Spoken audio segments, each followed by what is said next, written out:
Well, in the American system, the whole organisation of junior appointments, which is what we'd be talking about in this instance, the whole organisation of junior appointments works in conjunction with the MLA, the Modern Language Association, so that in order to find out what jobs are being advertised, the student will need to look, candidates will need to look at the jobs list, which is published by the MLA.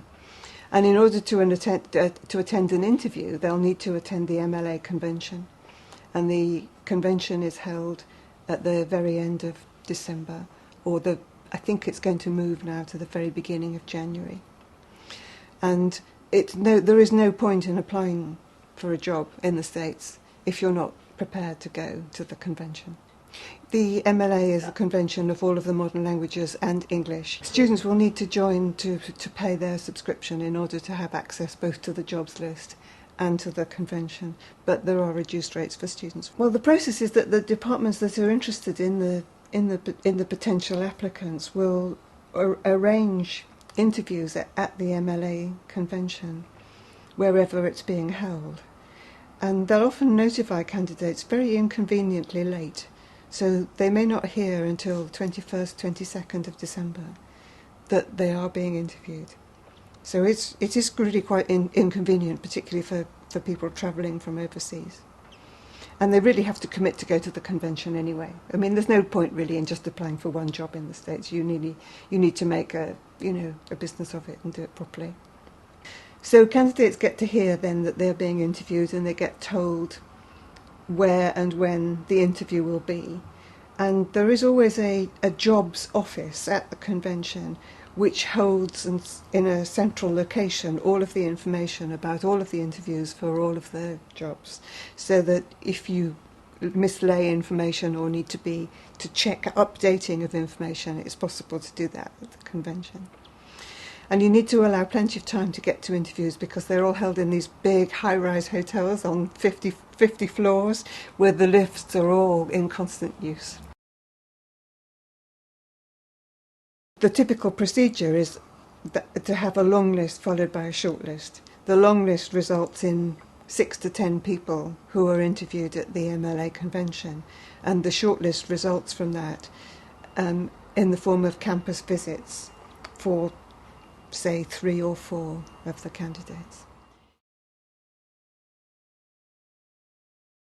The way I've seen campus interviews conducted is that the candidate comes to the campus for an entire day, so staying overnight. And in the course of the day, they meet the faculty of the department at several so-called social events, such as coffees and lunches and dinners, all of which are a bit gruelling, really, to the candidate, I think. But it means that they get to meet all of the people with whom they'd be working.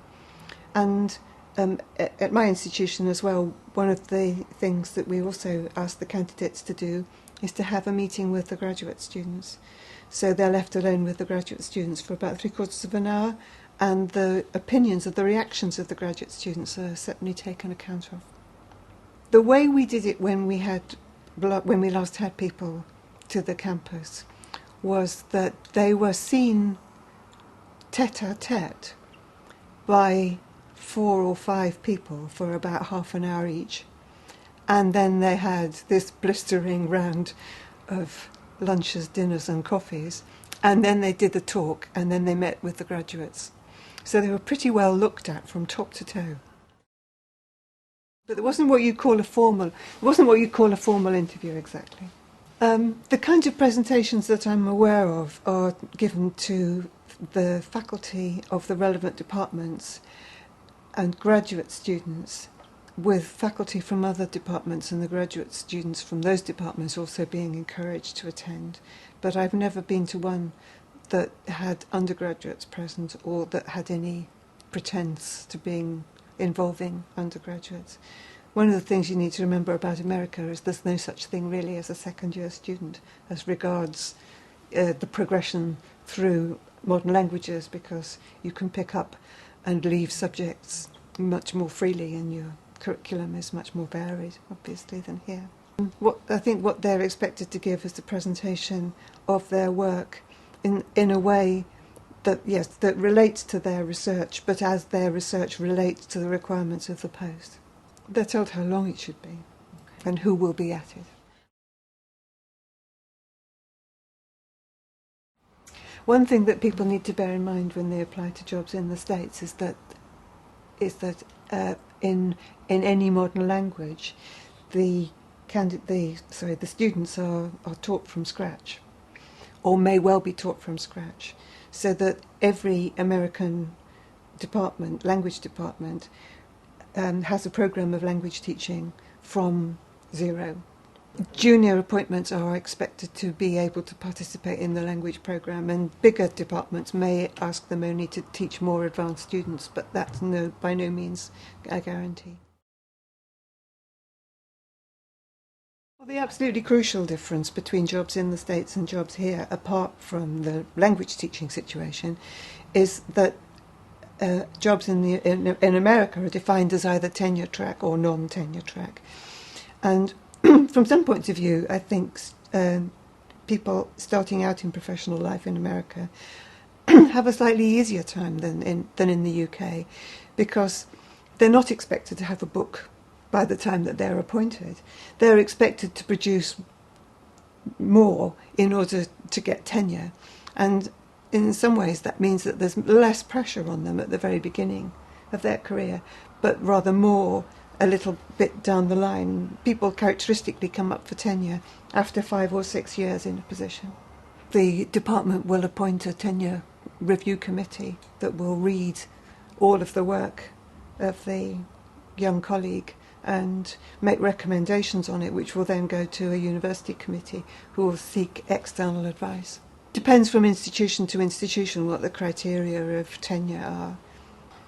There are certain institutions that have a revolving door policy, and Yale is a good example of that. They never tenure their junior faculty. They hire at 2 levels. They hire senior faculty and they hire junior faculty, but they don't allow the 2 vessels to meet. It is pretty much an official policy at Yale. Most of the Ivy League universities have now gone more the way of other institutions in America, which is to expect to a much greater extent to grow their own senior faculty.